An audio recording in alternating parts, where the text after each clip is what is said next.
Cita con vos. Lo que te gusta, lo que permitas y no. Saber a dónde vas, tus cambios, a dónde llegaste, tus metas, tus objetivos. Un espacio para conocerte, para el desarrollo personal, para ser protagonista de tu vida, de cultivarte. Una cita reflexiva. Prepara tu espacio interno. Acomódate. Porque vamos a ayudarte a encontrarte. Ahora en Cita con vos. Bueno, y continuamos en el programa y es un gusto para mí darle la bienvenida a la Cita con vos a Fabiola Escobar. Ella es la responsable y especialista en PNL, fundadora de Segratex. Desde Chile se comunica con nosotras y es un placer para mí nuevamente darle la bienvenida a la columna. ¿Cómo está, Fabiola? Muy bien, buenas tardes, María Elisa. Todo bien por acá. Bueno, me alegro mucho. Fabiola, hoy traes PNL y su impacto en la alimentación. Sí, ese título tenemos para hoy día. Qué importante. Bueno, toda tuya la columna.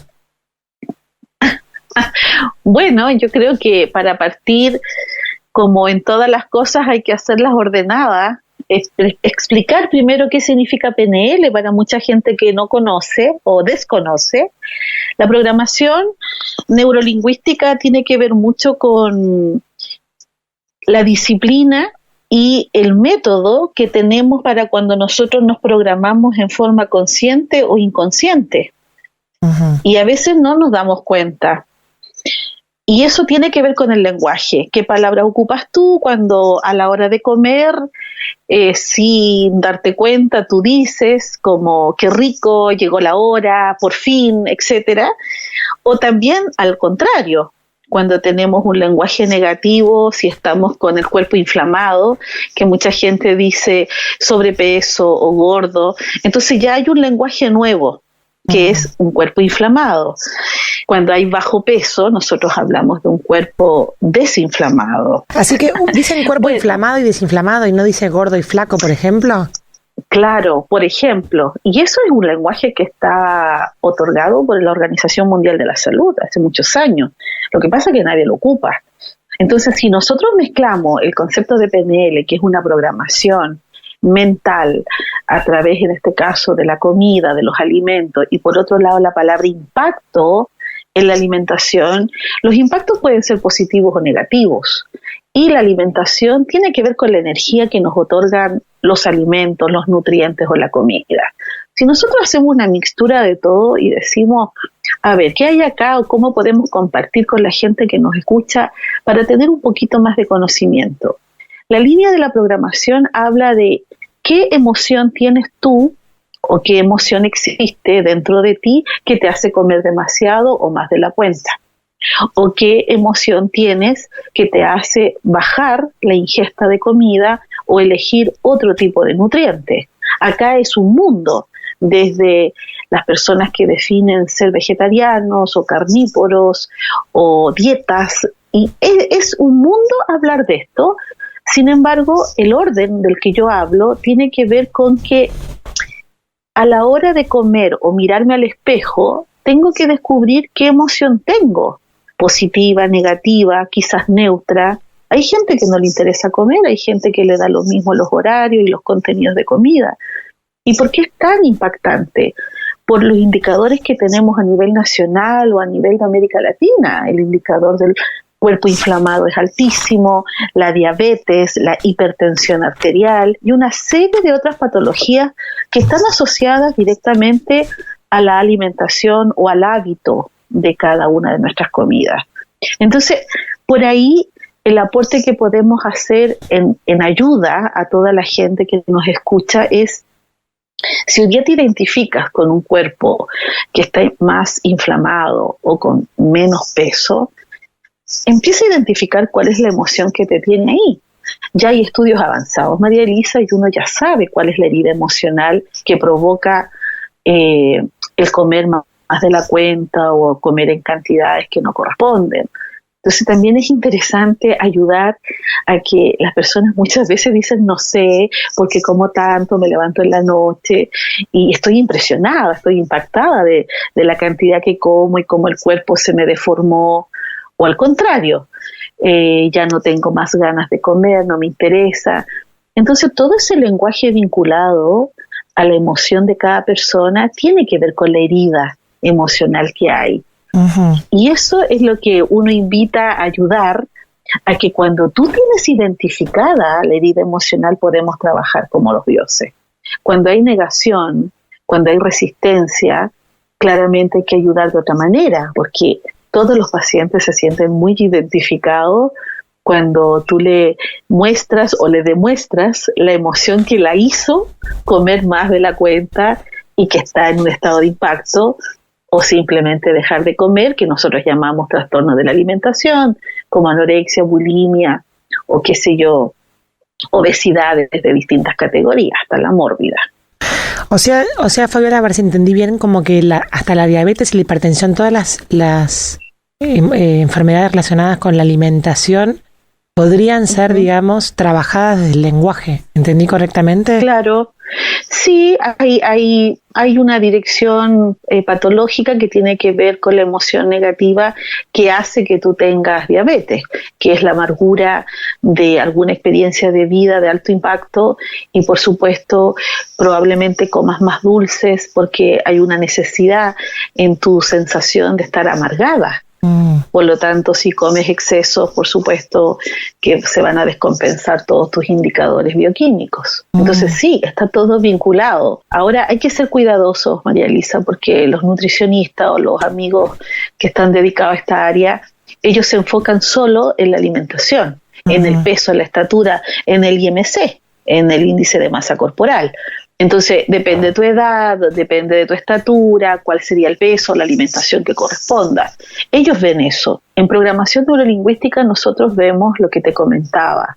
Cuáles son las emociones que están instaladas que hacen que tú padezcas o tengas una alimentación desordenada o malos hábitos alimentarios. Fabiola, ¿y cómo se puede hacer cuál sería la mejor manera de vincularse con la alimentación? O, por ejemplo, para los niños o de una manera sana para referirse a los momentos de la comida, porque culturalmente en nuestra educación siempre me doy cuenta que está vinculado siempre también a veces al festejo, ¿no? Cuando hay una reunión familiar o un evento, hay comidas especiales, entonces ya el chico percibe que es un festejo por el tipo de comida que hay, por ejemplo, pienso en la torta de cumpleaños o lo que fuere, ¿no? Entonces, ¿cómo haces para generar, digamos, un vínculo sano con la alimentación y los nutrientes a través de las palabras? Mira, yo creo que una de las cosas más simples es primero la educación. Y eso está desde la casa.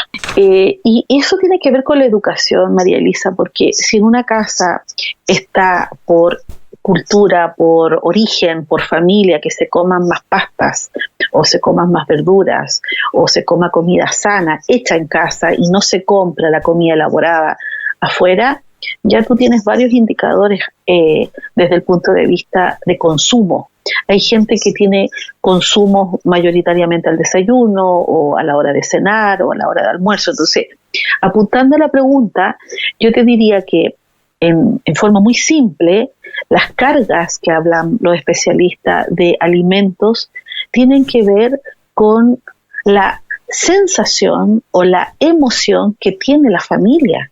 Si es una familia alegre, probablemente no necesita tanta recarga de dulces, o tengamos una torta, comeremos el pedacito de torta, pero no nos vamos a repetir. Y si hay una familia que a lo mejor es negativa, una familia en que son peleadores o que son negativos, yo te aseguro que la carga de dulce es ahí mucho más alta. Entonces, cosas como esa tienen que ver con la programación. Por eso nosotros vinculamos tanto la PNL con todo lo que tenga que ver, en este caso, de la alimentación.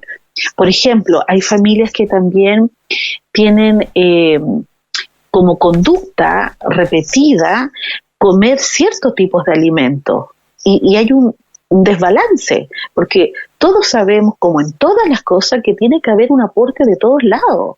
O sea, la gente que, por ejemplo, es intransigente en lo vegetariano, intransigente en la modalidad que tenga, te pueden decir que reemplazan proteínas, Sí, uno que es especialista también en el área de los alimentos y en la bioquímica de los alimentos, la palabra lo dice, es reemplazo, la biodigestión es distinta, el aporte calórico es diferente, o sea, todo cambia y después no sabemos por qué nos enfermamos. Piensa tú que el indicador más alto del cáncer al estómago está en los vegetarianos y desde la lógica de ellos es que es imposible, porque eliminar la carne o eliminar ciertos alimentos supuestamente de animales hace muy mal orgánicamente, cuando todos sabemos que es la carga que mejor hace. Entonces, de repente tú dices, ¿cómo vinculas el indicador tan alto de enfermedades gastrointestinales con personas que supuestamente comen solo vegetales? Y la respuesta es muy simple, todo tiene que ver con el equilibrio. O sea, tú no puedes ser exagerada o exacerbada y recargarte para un solo lado, porque el cuerpo es una máquina tan maravillosa que necesita activar nutrientes y recibir estímulos de todo un poco. Y eso te mantiene un cuerpo medianamente sano y normal. Entonces, todas estas cosas que son extremas también tienen resistencias muy fuertes y cuerpos que también se enferman. Es como lo que todos sabemos, si comes un poquito de todo, probablemente te mantengas en el peso. Si comes mucho de algo, probablemente vas a tener mucho peso. Claro, pero eso que parece tan simple y como de sentido común, sin embargo, después llevado a la práctica no es tan fácil, ¿no? Ahora, porque yo te diría que la responsabilidad, María Elisa, está en los adultos. O sea, los niños copian el modelo de sus padres o de las personas que los cuidan. Entonces, si no hay un modelo bien instalado, con horarios y cantidades donde tienen que comer sentados, sin celular, ni el televisor prendido, ni el computador, ya tú tienes ahí un cambio importante de concentración. Por lo tanto, tu mente y tu actitud mental va a ser distinta en la digestión de lo que tú consumes. Entonces, los adultos somos tremendamente responsables en los cambios o en las mejoras que queremos tener, por lo menos los niños cuando son pequeñitos. Buenísima, Fabiola. La última, ¿el lenguaje puede modificar la manera en que asimilamos los alimentos? Sí, señorita o señora. Sí, así es. Por ejemplo, sí, modifica. Por ejemplo, si yo cada vez que digo hasta el agua me engorda, que tú lo escuchas mucho y que por eso me cuesta tanto bajar de peso, tu lenguaje ha programado una condición mental, por lo tanto no te quejes, querida, el cuerpo hace lo que la mente dice y probablemente el agua sí te va a engordar, cuando todos sabemos que tienes 0 calorías. Pará, a ver, Fabiola, si te escuché correctamente, o sea que vos decís que por decir que el agua engorda, el agua aunque no engorde, a mí me engordaría. Sí, claro. A ver, demostrado, ayúdame a desprogramar esa frase. ¿Cómo sería? Dejo de decir la palabra engorda.